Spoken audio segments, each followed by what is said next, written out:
جدیدن زیاد میشمی که میگن وای اگر مکانیزم ماچه ایجاد بشه بدبخت میشیم از اینجور حرفا.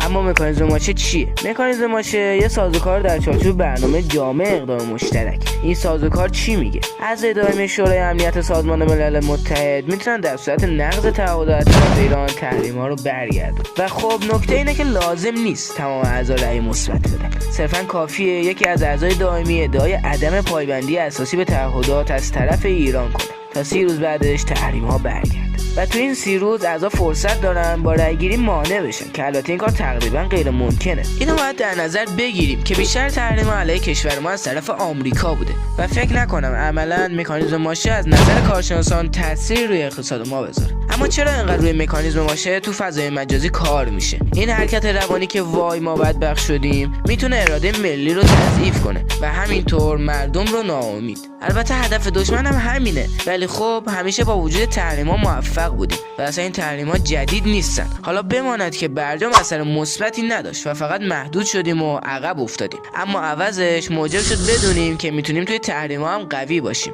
و اینو متوجه شدیم که مذاکره با دشمن فایده نداره، چون دشمن صلاح ما رو نمیخواد. به امید روزی که به خودمون ایمان بیاریم که پیروزی در حمایت از وطن و ایمانه، نه فروختن.